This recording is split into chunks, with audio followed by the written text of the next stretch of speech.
This is a big deal. Are we provoking China into a war? Recently, we basically shut down their semi and computer chip industry, and this is being called by some people a declaration of war. I also heard a noted analyst who said this is a very similar condition, which led up to the Japanese attack of Pearl Harbor. So why are we doing this, and why does it seem like every country in the world is mad at us? We're at war with Russia.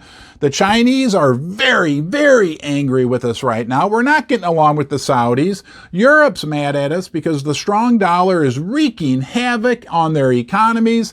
The rest of the world is very angry about the strong dollar too. You know, I was told once that if I look around on any given day and think that 3 or 4 different people are complete jerks, that I might want to look in the mirror because maybe I'm the jerk. Now, I'm a true and blue American. I don't know about you, but I'm starting to get a little concerned that it feels like all the world has some serious beefs with the United States of America. But we need to look at this very serious situation unfolding with China right now. This has to do with chips. This has to do with Taiwan. This has to do with a real prospect of war. We have severely damaged the Chinese and they are angry. This isn't like Trump-era sanctions. This is a whole new level of bad that we've imposed upon the Chinese.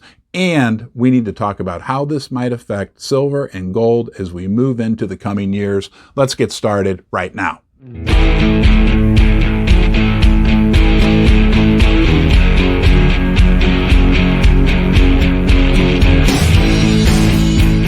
Welcome to Ron's Basement. If you like to dive a little deeper, you may just have found yourself a new home. You are always welcome here. If you enjoy my content, if I give you some value, please subscribe to the channel. Very important. Turn on the little ding-a-ling bell notification. That way you'll get notified every time I put out a new video, which is darn near every single day. I intend to do that one day at a time.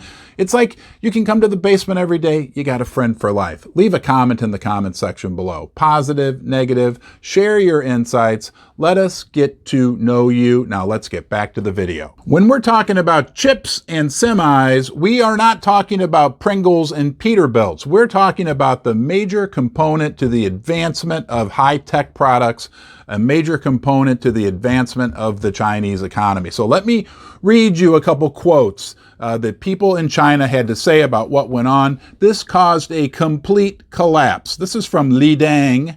He's the CEO of Hedgehog Labs. This is what annihilation looks like. China's semiconductor industry has been reduced to zero overnight. It's paralyzed the chip manufacturing.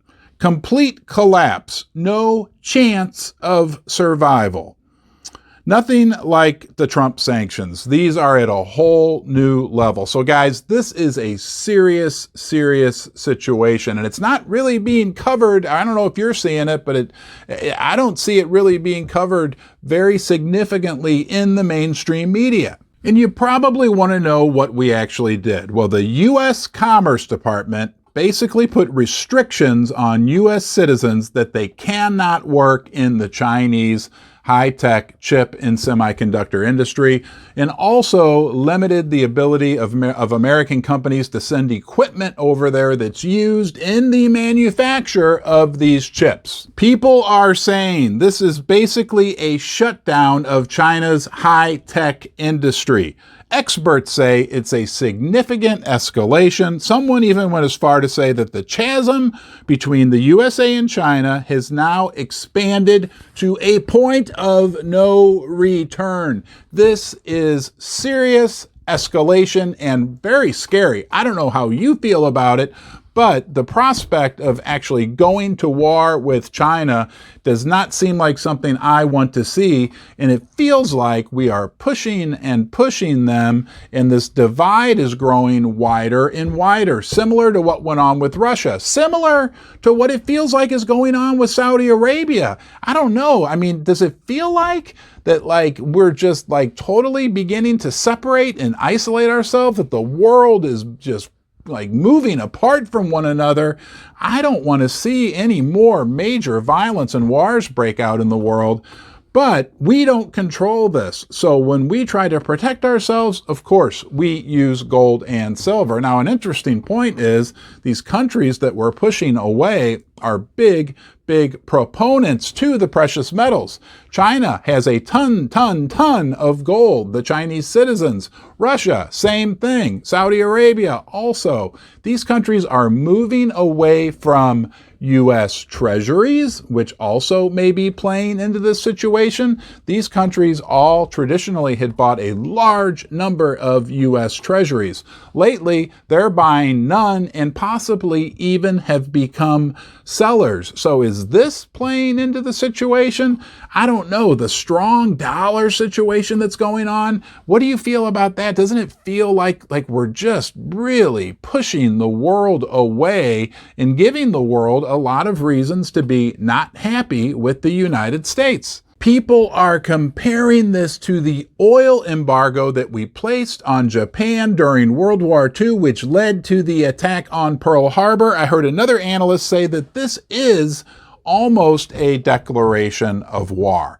So it's no wonder that these Eastern countries, the BRICS countries, right? Brazil, Russia, India, China, South Africa, and a host of other countries, possibly even including now Saudi Arabia, are seriously working on developing their own reserve currency outside of the US dollar that they can use to conduct trade with one another. Now, to get back to gold and silver again, let's remember this new currency they're working on will be backed by real assets, including silver and gold. It's going to be interesting, guys. I sure hope for the sake of all of us we can learn to get along a little better, but I can't help but point out the fact that it feels like a lot of the world is not happy with the United States of America. Look, you and I, we don't make these decisions. We don't make these policies, and generally the people of the world, the general people, are very nice. I know you're a nice person.